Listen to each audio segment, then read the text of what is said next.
مولاي صل وسلم دائما أبدا على حبيبك خير الخلق كلهم. مولاي صل وسلم دائما أبدا على حبيبك خير الخلق كلهم. محمد سيد الكونين والثقلين. یہودیوں میں، نصرانیوں میں، ہندوؤں میں اس کی کوئی اہمیت نہیں ہے، رہن سہن کی کوئی اہمیت نہیں ہے. ان کا جو نیا ابھی تازہ ان کی تحقیقات آئی ہیں، میں آج ہی سیرت پر ڈاکٹر حمید اللہ صاحب کی کتاب پڑھ رہا تھا، تو انہوں نے لکھا ہے کہ ایک ہندو یہ لکھتا ہے کہ رہن سہن جو ہے نا، اس میں مذہب کا دخل نہیں ہونا چاہیے. جو وقت کے دانشور ہیں ان کو اس بارے میں فیصلہ کرنا چاہیے کہ جو سہولت کے ساتھ رہنے سہنے کا انداز وہ مقرر کر سکیں. ہر دور کے دانشور، کیوں وہ کہتے ہیں کہ تغیر آتا ہے نا زمانے میں، تو کوئی بندہ آج سے 1500 سال یا 2000 سال پہلے ایک رہنے سہنے کا طریقہ متعین کر جائے، تو 2000 سال کے بعد جو لوگ آئیں وہ یہ کہیں گے کہ یہ تو بڑا پرانا دور تھا، یہ پتھر کا دور ہے. اور جناب 2000 سال قبل تو حالات اس قسم کے نہیں تھے، زمانے میں اتنا ابھی معاشرہ جو ہے اتنا متمدن نہیں تھا، ابھی اتنا مہذب نہیں تھا، ابھی اس میں کوئی آپ جو نئی کہہ سکتے ہیں کہ اقدار نہیں آئی تھی، ویلیوز نہیں بنی تھی، یہ نہیں ہوا تھا. تو 2000 سال پہلے کی بات کو ہم اپنے رہنے سہنے میں کیوں رکھے جی؟ ابھی میں مضمون پڑھ رہا تھا پچھلے دنوں، تو ہمارا ایک پاکستانی پروفیسر صاحب تھے، تو انہوں نے ایک مضمون لکھا. وہ کہتے ہیں جو داڑھی شریف لوگ رکھتے ہیں نا، تو یہ اس وقت کی بات کرتے ہیں جب لوگوں کو بلیڈ ہی نہیں ملتا تھا. آپ یقین فرمائیں کہ اس دور میں کیا تھا، اس میں تو بلیڈ ہی نہیں تھا، تو داڑھی لوگ اس لیے رکھتے تھے کہ شاید ان کو داڑھی چہرے سے ختم کرنے، بال اڑا دینے کے لیے کوئی انتظام نہیں تھا. ایسا کوئی ان کے پاس یعنی کوئی صابن نہیں تھا، ایسا کوئی آلہ نہیں ملتا تھا کہ جس سے وہ اپنا چہرہ صاف کر سکیں. تو یہ لوگ تو پاگل ہو گئے ہیں. 1500 سال پہلے کی ایک بات جو ہے نا، منہ پہ بال رکھے ہوئے ہیں. آج جدید دور میں کون رکھتا ہے یہ بال؟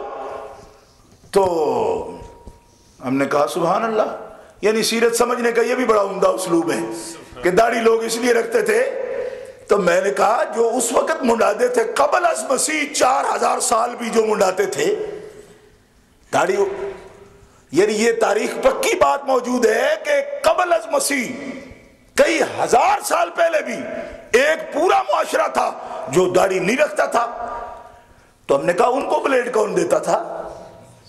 اس کا مطلب ہے کہ اس میں بلیڈ کی بات نہیں ہے کہ ان کے پاس کوئی آلات نہیں ہے، یہ ایک ذہن کی بات ہے. اللہ تعالیٰ جل شانہ نے آدم علیہ السلام سے لے کر حضرت محمد رسول اللہ تک جتنے نبی بھیجے ہیں، پوری تاریخ، چاہے آپ انجیل اٹھا کے دیکھیں، تورات اٹھا کے دیکھیں، اور قبل از مسیح کی تاریخ آپ اٹھا کے دیکھ لیں، جس دنیا کے جس معاشرے کی 1.25 لاکھ انبیاء کرام میں کسی ایک کو بھی اللہ تعالیٰ نے داڑھی نہیں منڈوائی. داڑھی مونڈنے کا نہ حکم فرمایا، نہ کسی کو اجازت فرمائی، اور کوئی نبی بھی ایسا نہیں ہوا کہ وہ داڑھی مونڈتا ہو. معلوم ہوا یہ کوئی الہی فلسفہ ہے، اس میں بلیڈ کی کارکردگی کوئی نہیں کہ ملے تو منڈا لو اور نہ ملے تو رکھ لو. یہ اس کا نہیں. انہی انبیاء کے مقابلے میں فرعون آپ دیکھ لیے، فرعون داڑھی مونڈتا تھا، ابو جہل رکھتا تھا وہ، لیکن فرعون مونڈتا تھا. قوم لوط تھی داڑھی مونڈتی تھی. میں ایک صرف رہنے سہنے کے انداز میں صرف ایک بات عرض کر رہا ہوں. لوگ یہ کہتے ہیں، اب سیرت محمد رسول اللہ میں یہ جدید بڑے اسکالر ہیں، محقق، ابھی ان کا انتقال، وہ لکھتے ہیں کہ ہندو برہمن یہ کہتا ہے کہ رہنے سہنے میں مذہب کا دخل نہیں ہونا چاہیے. ہاں، ہر دور کے مطابق جو سمجھدار لوگ ہیں جو رہنے سہنے کے اصول وضع کریں، اس کے مطابق ان کو ان اصولوں کے مطابق اس معاشرے کو چلنا چاہیے. اچھا، اور یہودیوں میں، نصارہ نے یہ حق بھی اپنی یعنی اب جمہوریت ہے نا، تو پارلیمنٹ کو دے دیا کہ رہنے سہنے کے اصول، ثقافت کے اصول، یہ بھی مذہب کو اس میں دخل نہیں دینا چاہیے. اور نصارہ پوری دنیا میں یہ کہتے ہیں کہ اس میں کثرت رائے کے ساتھ، یعنی اکثریت رائے سے میجارٹی جو کچھ کہتی ہے اسمبلیوں میں پاس کر لیں تو ٹھیک ہے. چرچ کا یا معبد کا اس میں کیا تعلق ہے کہ میری قمیض کس طرح کی ہونی چاہیے؟ معبد کا اس میں کیا تعلق ہے؟ صومعہ کا کیا تعلق ہے اس میں؟ کسی خانقاہ کا کیا تعلق ہے اس بارے میں کہ میرے سر پہ ٹوپی ہونی چاہیے یا نہیں ہونی چاہیے؟ یہود و نصارہ اس بات پر مصر ہیں اور اپنی کتابوں میں یہ بات لکھ رہے ہیں. آپ کی توجہ میں ہے جو بات عرض کر رہا ہوں میں؟ یعنی بڑا مسئلہ ہے کہ یہود و نصارہ یہ کہتے ہیں کہ مذہب چاہتا کیا ہے؟ ہماری ہر بات میں مداخلت کرتا ہے. ہم پینٹ پہننا چاہیں مذہب روکتا ہے، ہم قمیص پہننا چاہیں تو مذہب کیا چاہتا ہے؟ مذہب کوئی درزی کی دکان ہے کہ ایک ایک کپڑے کا کٹ بتاتا پھرے کہ اس طرح کا پہنو اس طرح کا نہ پہنو؟ حضرت عثمان ذو النورین رضی اللہ تعالی عنہ، آپ جب کعبہ مکرمہ گئے نا، رسول اللہ صلی اللہ علیہ وسلم نے بھیجا ان کو حدیبیہ کے مقام سے سفیر بنا کے، تو حضرت عثمان غنی رضی اللہ تعالیٰ عنہ اپنے ٹخنے ننگے رکھتے تھے، اس طرح ٹخنے ننگے تھے، اور مکہ مکرمہ میں داخل ہو گئے. آپ کا چچا زاد بھائی کہنے لگا عثمان تم نے دین ہمارے سے الگ قبول کر لیا، لیکن تمہیں یہ تو پتا ہے کہ مکہ مکرمہ میں جو باعزت لوگ ہیں وہ ٹخنے ننگے نہیں رکھتے. بڑے خاندانوں کے لوگ کپڑا نیچے زمین پر گھسیٹتا ہوا ان کے پیچھے آتا ہے. تو تم بڑے ہو نا. حضرت عثمان آپ جانتے ہیں بنو امیہ سے ان کا تعلق تھا اور بڑے تھے، یعنی ایک بڑے گھر کے فرد تھے. تو آپ کا چچا زاد بھائی آر دلانے لگا آپ کو اس بات پر غیرت دلانے لگا کہ دیکھو تمہارے ٹخنے ننگے رکھنے میں دین تو نہیں پڑا ہوا، وہ تو انہیں کلمہ پڑھ لیا، ہجرت کر گئے ہو، چلے گئے ہو رسول کے ساتھ مدینے. اب اتنی سی رعایت تو کرو کہ یہ تم ذلیلوں کی طرح جو ٹخنے ننگے کرے پھرتے ہو، بھوکے لوگوں کی طرح، کیا تمہارے پاس کپڑا نہیں ہے؟ اتنا تو کم از کم ہم پہ کرم کرو کہ اس میں کیا دین پڑا ہے کہ تم نے ٹخنے ننگے رکھے ہوئے. حضرت عثمان غنی ہنس پڑے اور فرمایا تمہیں اس میں ذلت نظر آتی ہے یا تمہیں یہ نظر آتا ہے کہ عثمان غریب ہو گیا ہے؟ میں غریب نہیں ہوا، میں مکہ مکرمہ سے مدینہ منورہ میں نے ہجرت کی ہے، اللہ تعالیٰ نے مجھے پہلی حیثیت سے 100 گنا زیادہ مال عطا فرمایا، میرے کاروبار میں اتنی برکت ہے، میں اتنا خوشحال ہوں. یہ جو میں نے کپڑا اوپر رکھا ہے تم کہتے ہو اس میں دین نہیں ہے، سارا دین اس میں نہیں ہے، لیکن بنیادی بات سمجھو کہ ہمارا دین ہے کیا. کپڑے کی بات نہیں کہ اوپر ہے یا نیچے ہے، بات اس بات کی ہے کہ جس کو اللہ نے میرے لیے کامل نمونہ فرمایا وہ رسول کیسے رکھتا ہے، جیسے وہ رکھتا ہے میں ویسے رکھوں گا. اس میں کپڑا ہونے کا، غربت کا یا عمارت کا کوئی تعلق نہیں ہے. نعرہ تکبیر، نعرہ رسالت، نعرہ رسالت. مجھے وہ اسلوب اپنانا ہے، وہ طریقہ اپنانا ہے جس کے لیے مجھے اللہ تعالیٰ نے پابند فرمایا ہے. انہوں نے کہا اچھا کیا ہے، آخر ہمارے بڑے بڑے لوگ ہیں، ہمارے معاشرے کے بڑے بڑے لوگ ہیں، صنادید ہیں، بڑے بڑے قریش کے لوگ ہیں، کیا وہ اچھا نہیں ہے جو کچھ وہ بتاتے ہیں؟ اب یہ جملہ بھی بہت سمجھنے کے لائق ہے. کیا وہ اچھا نہیں ہے؟ اب ہندوؤں سے پوچھ لو، وہ بے شک عورتوں کو کپڑے پہنائیں گے تو کپڑا ہوگا 10 گز، جی 5 گز میں سوٹ بن جاتا ہے، لیکن وہ 10 گز کپڑا ایک عورت کو لپیٹ دیں گے، 10 گز، اور پھر بھی وہ ننگی ہوگی. پوچھو خدا کے بندو، جب تمہیں ننگا ہی رکھنا ہے تو کپڑے کو 1.5 گٹھ لگا لو. 10 گز کا کپڑا بھی لپیٹا کیوں کہ رواج ہے، پہننی ساڑی ہے، اور پھر بھی اس میں ننگا رہنا ہے. اب پوچھو عقل مندو یہ کیا بات ہے؟ کہا آپ کو کیا حق ہے ہم پہ تنقید کرنے کا؟ کیوں کہ یہ تو ہمارے اصول طے ہو چکے ہیں کہ ہمارا معاشرہ خود ہی وضع کرے گا یہ طریقے، جس طرح چاہیں گے ہم اس طرح اپنا رہنا سہنا متعین کریں گے. ہم نے کہا ٹھیک ہے یہ آپ کا طریقہ ہوا، لیکن اے اہل اسلام جو کچھ میں کہنا چاہتا ہوں، ہمارا رہنا سہنا جو ہے، ہماری معاشرت، ہمارا کلچر، ہماری ثقافت اور ہمارے تمام معاملات، اس کو بھی اللہ تعالیٰ جل شانہ نے ہمارے اچھا سمجھنے پہ نہیں چھوڑا. حضرت عثمان فرماتے ہیں مجھے کچھ نہ کہے میرے بھائی، ہمارے لیے اچھا وہ ہے جسے اللہ اور اس کا رسول اچھا کہے. ہمیں جو اچھا لگے ہم اس کو اچھا نہیں سمجھتے، ہمیں جو برا لگے ہم اس کو برا نہیں سمجھتے۔ ہم مومنوں کا ایمان یہ ہے، ہمارا خدا اور رسول جس کو اچھا کہہ دے وہ اچھا ہوتا ہے، اور ہمارا خدا اور رسول جس کو برا کہہ دے وہ برا ہوتا ہے، اور اللہ رسول جسے خوبصورت کہہ دے وہ خوبصورت ہوتا ہے، اور جسے اللہ رسول بدصورت کہہ دے وہ بدصورت ہوتا ہے۔ لہذا ہمارے اور آپ کے طریقوں میں فرق ہے، ہمیں وہی چیز خوبصورت نظر آتی ہے جو ہمارے رب کو خوبصورت ہوتا ہے۔ رب جس کو خوبصورت کہہ رہے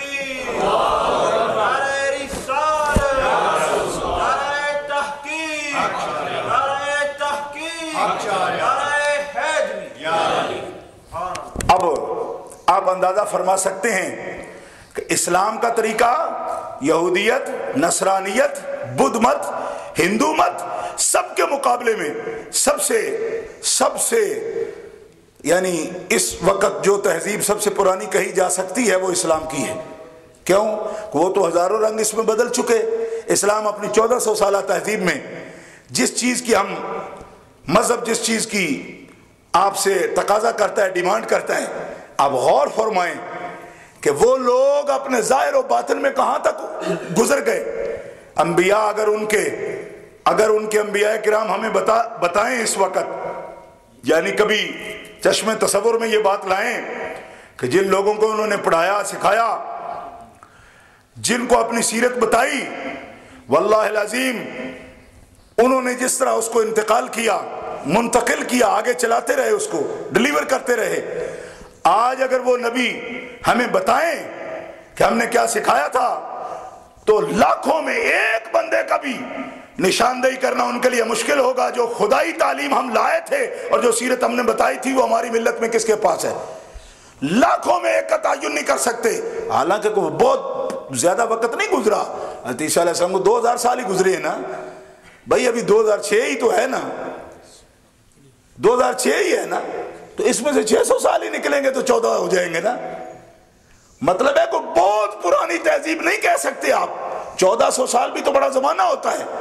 اور میں اس بات پر بجا طور پر ایک خادم دین ہونے کی حیثیت سے فخر کر سکتا ہوں، آپ شاید اس کو یہ سمجھیں گے کہ یہ ہماری کم علمی ہے، ہماری جہالت ہے کہ ہم اس طریقے پر پڑے ہوئے، جہالت نہیں ہے۔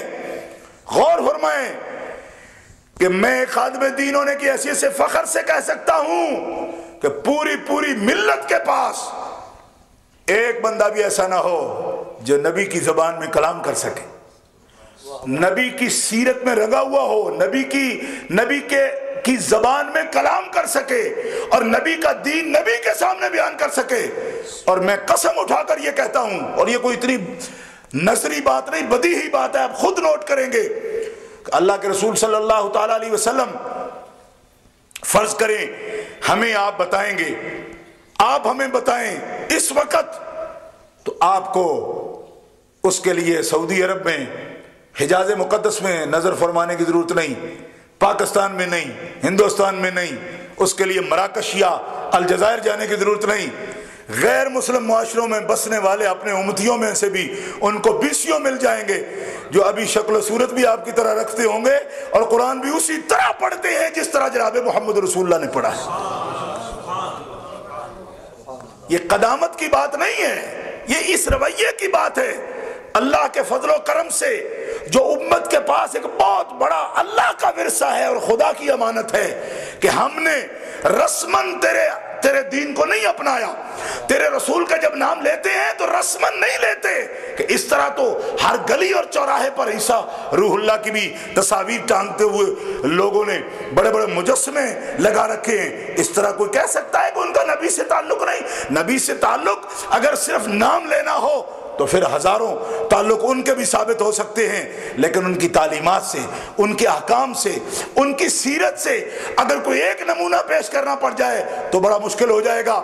اور آج ہم یہ کہہ سکتے ہیں کہ ہمارا اللہ کے فضل و کرم سے دین اسلام، حضور کی سیرت طیبہ صرف کتابوں میں نہیں، صرف قرآن میں نہیں، اس کے عملی نمونے ابھی تک اس وقت بھی حالانکہ ہمارے مبلغ ہر وقت کوستے رہتے ہیں اس بات کو کہ ہم بہت پیچھے جا پڑے، بہت پیچھے جا پڑے، اس بارے میں پیچھے نہیں جا پڑے۔ الحمدللہ ساری قوموں سے ہمیں اس بارے میں خوشی ہے کہ ساری قوموں سے بڑھ کر نبی علیہ السلام کے اخلاق، ان کے آداب، ان کے دین اور ان کے معاشرت کے بارے میں آج بھی اس کے کامل نمونے آپ کو نظر آئیں گے تو اہل اسلام میں نظر آئیں گے۔ حالانکہ انبیاء سب برحق ہیں۔ ہمارے یہ دیکھو ہمارے نظام کی ہمارے دین کی آفاقیت ہے کہ ہمارے ہاں صرف ایک نبی پر ایمان لانے کے ہم پابند نہیں ہیں، سارے انبیاء پر ایمان لانے کے پابند ہیں۔ ان کی جتنی اچھی احکامات ایسے جاریہ، اچھے تو سب تھے، جن کا تسلسل خدا نے چاہا وہ سارا ان احکامات کو تسلسل کے ساتھ اللہ تعالیٰ جل شانہ نے قرآن پاک میں اس کو جمع فرما دیا ہے، وہ ہمارے پاس موجود ہیں۔ اور سیرت طیبہ کا ایسا کامل و اکمل نظام نبی کریم علیہ السلام کی سیرت کا قدرتی اس کا انتظام ہے۔ دیکھو ہر شعبے میں اللہ تبارک و تعالیٰ نے جل شانہ نے صبر کے معاملات بھی آپ کے دکھائے۔ یہ کیسے ہو سکتا ہے ساری دنیا کے ایک آدمی تبلیغ کرے، جب اس کا اپنا بچہ فوت ہو جائے سب کو کہتے رونا نہیں، پٹنا نہیں، یہ نہیں کرنا، وہ نہیں کرنا، اپنا بچہ اس کو ہو ہی نہیں، فوت نہیں ہو، پھر کیا پتہ چلے کہ آپ بھی ہیں تو بشر انسانی شکل میں، کیا کریں گے آپ کیا کریں گے، کس طرح صبر کریں گے؟ رسول اللہ صلی اللہ علیہ وسلم نے ایسے معاملات میں نے پہلے تفصیل سے آپ کی خدمت پیش کر دیا۔ ابھی دور حاضر میں ہم اس سے استفادہ کس طرح کر سکتے ہیں، یہ موضوع جو ہے نا یہ ابھی تشنا ہے، اس پر بات کرنا تھی، ابھی وقت ختم ہو گیا ہے، مغرب کا وقت ہو رہا ہے اور مجھے برمنگھم جانا ہے، لیکن جو آج کا میرا موضوع مجھے دیا گیا تھا اس کے حوالے سے میں سمجھتا ہوں کہ آپ حضرات کی سمجھ میں اگر کچھ باتیں میری آ گئی ہوں، چونکہ اردو میں بات کر رہا ہوں تو یہ ایک ایسی بات ہے جو آپ کو ایک خیال دے گی، اور اس پر آپ جہاں چاہیں اپنے مطالعہ کو بڑھا کر اس نہج پر ان بنیادوں پر سوچتے ہوئے اپنے مطالعہ کو بڑھا کر آپ جو ہے ایک کامل نظام اپنے سامنے لا سکتے ہیں۔ اللہ تعالیٰ جل شانہ میری اور آپ کی حاضری قبول فرمائے۔ وآخر دعوانا الحمدللہ رب العالمین۔